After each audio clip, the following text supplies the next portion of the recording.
Hello, আসসালামু আলাইকুম। সবাইকে স্বাগতম জানাচ্ছি আমার আরেকটি নিউ ভ্লগে। আশা করছি আপনারা সবাই ভালো আছেন এবং আপনাদের দোয়ায় আমিও আলহামদুলিল্লাহ ভালো আছি। অনেক দিন ধরেই আমার মামা বলছিল মামার বাসার পাশে অনেক বড় একটি সুশি আছে, বুফে। তো আমাদেরকে যেতে বললো বারবার, বাট কখনো মামার টাইম হয়ে ওঠে না, কখনো আমাদের টাইম হয়ে ওঠে না, তাই আর যাওয়া হয়নি কখনো। তো গত রবিবারে মামা বলল তোমরা সবাই আসো, আমরা বুফেতে খাই, একসাথে ডিনার করি।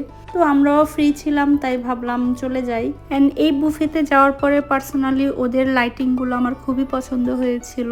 অ্যান্ড আমরা যাওয়ার পর দেখি যে মামারা এখনো আসেনি, তো আমরা ওনাদের জন্য অপেক্ষা করছিলাম ততক্ষণে। ওইদিকে আমার মেয়ে তো খুবই খুশি ছিল, সে ঘুরতে এসেছে অনেকদিন পর অ্যান্ড রেস্টুরেন্টে খেতে এসেছে, যদিও সে কিছুই খায় না। তবুও আমি তাকে সবার আগে মামাদের জন্য অপেক্ষা করতে করতে আমি আমার মেয়েকে খাবার এনে দিয়েছি। তার সামনে সব ধরনের আইটেম রেখেছি যাতে করে সে কোনো না কোনো একটা আগ্রহ দেখিয়ে খেতে পারে। তো সে তো অবশেষে কিছুই খেলো না, সব কিছু থেকে জাস্ট একটু চিমটি মেরে মেরে নিল। আর ওইদিকে আমরাও খাবার নিয়ে নিলাম, আমারও চলে এসেছে। এই যে আমাদের আনিশা বুড়ি, সে তো একদম সেজে গুজে লিপস্টিক লাগিয়ে এসেছে, তাকে মাশাআল্লাহ খুবই কিউট লাগছিল। আর ওইদিকে আমাদের আনিকা বুড়ি, মামি এবং মামির ভাগ্নিরা, তারপর আফিফা সবাই ছিল। তো আমিও সব কিছু থেকে একটু একটু করে নিয়ে এসেছি খাওয়ার জন্য। অ্যান্ড ট্রাস্ট মি, এই রেস্টুরেন্টের খাবারগুলো আমার খুবই পছন্দ হয়েছে, প্রত্যেকটি খাবারে খুবই মজার ছিল।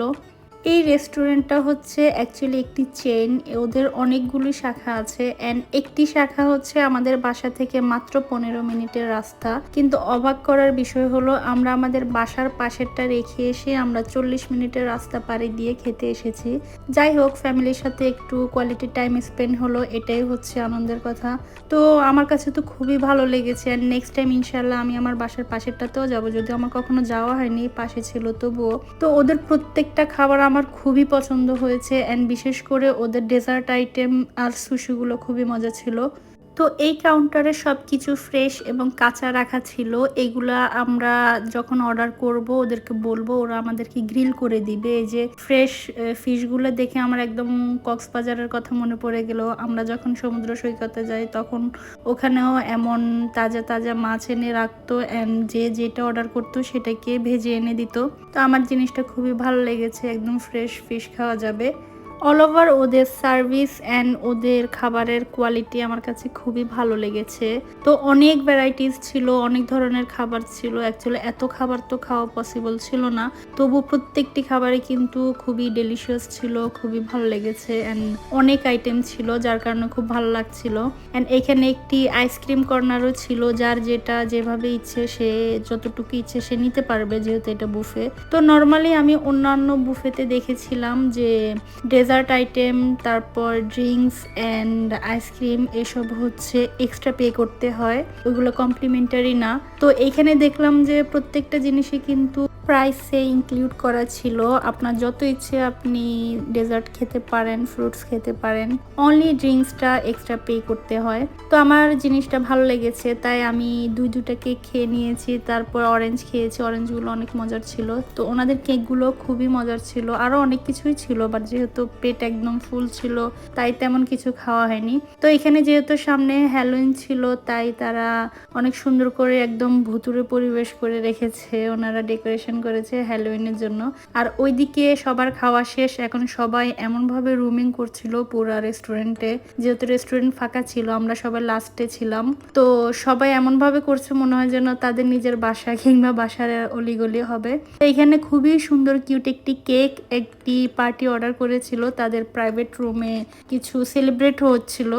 ওইদিকে সবাই ঘুরতে গিয়েছি একসাথে এবং ডিনারে গিয়েছি। অ্যান্ড ছবি তুলবো না এটা কি করে হয়। তো এইখানে সবচেয়ে মজার জিনিস হলো যে আমার মেয়ে সবার ছবি তুলে দিচ্ছিল, সে অনেক আগ্রহ নিয়ে সবাইকে বলছিল যে আমি সবার ফটো ক্লিক করব। দেন আমাদের আনিশা বুড়ি অ্যান্ড আনিকা বুড়ি খুব সুন্দর করে পোজ দিয়ে ছবি তুলছিল, ভিডিও করছিল।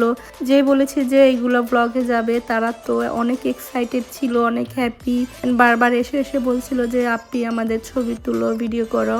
ওইদিকে আমি ওয়াশরুমে গিয়েছিলাম একটু ফ্রেশ হতে, অ্যান্ড ওইখানে গিয়ে তো আমি একদম অবাক। এই যে লামিশা, লাবিবা, তারপর আফিফা, আনিকা, আনিশা সবাই মিলে টিকটক করছিল, ড্যান্স করছিল ওয়াশরুমে ঢুকে। তো ওরা এত মজা করছিল, ওদেরকে দেখে একদম আমার ছোটবেলার কথা মনে পড়ে গিয়েছে। তো যাই হোক, এটাই ওদের বয়স, এটাই এনজয় করার সময়। তো ওরা এখানে লাইকি সঙ্গে টিকটক বানাচ্ছিল, যদিও এটা ওরা পাবলিক করবে না, প্রাইভেট হিসেবে রাখবে, তাই কেউ কিছু মনে করবেন না। ওইদিকে ওয়াশরুমের সামনে একটি ফুল মিরর ছিল, অ্যান্ড ফুল মিররের সামনে গিয়ে আমি ফুল ভিডিও করব না, এটা কি কখনো হয়েছে? এরপর আমরা সবাই মিলে যাওয়ার আগে একটি গ্রুপ ফটো নিয়েছি, অ্যান্ড তারপর যাওয়ার পালা, যেহেতু অনেক রাত হয়ে গিয়েছে, 12টার উপরে হয়ে গিয়েছে। তো আমাদের বাসায় যেতে হবে অনেকটা দূর, যদিও মামাদের বাসা এখান থেকে পাশেই ছিল। তো আমাদেরকে তো অনেক দূর পাড়ি দিতে হবে, তাই আমরা বেরিয়ে পড়েছি। পরদিন বাচ্চাদের স্কুলও ছিল। তো এটা হচ্ছে মূলত ফাব্রিকা দাই সাপোরি রেস্টুরেন্টটা অনেকেই চিনে থাকবেন যারা ইতালিতে আছেন। এটার শাখা অনেক জায়গায় আছে, ওনাদের সেম ব্রাঞ্চ। অল ওভার আমার কাছে খুবই ভালো লেগেছে, অনেক দিন পর একটু গেট টুগেদার হয়েছে ফুল ফ্যামিলি মিলে, অ্যান্ড মামার সাথে অনেক বছর পর মেবি আমরা একসাথে খেতে গিয়েছি। সবচেয়ে বেশি মজা তো আমাদের বাচ্চারা করেছে, আমার কাজিনসরা। অ্যান্ড এইখানে যে যারা কেক অর্ডার করেছিল তাদের প্রাইভেট পার্টি চলছিল, তারা অনেক সুন্দর করে ডান্স করছিল। তো মেবি তারা অ্যারাবিক হবেন, ওনাদের ডান্স দেখে মনে হলো। তো এই তো আমরা বাসার উদ্দেশ্যে রওনা দিয়ে দিয়েছি, প্রায় রাত 1টা বেজে গিয়েছিল। অ্যান্ড ওইদিকে আমি একটি ছবি তোলার চেষ্টা করছিলাম।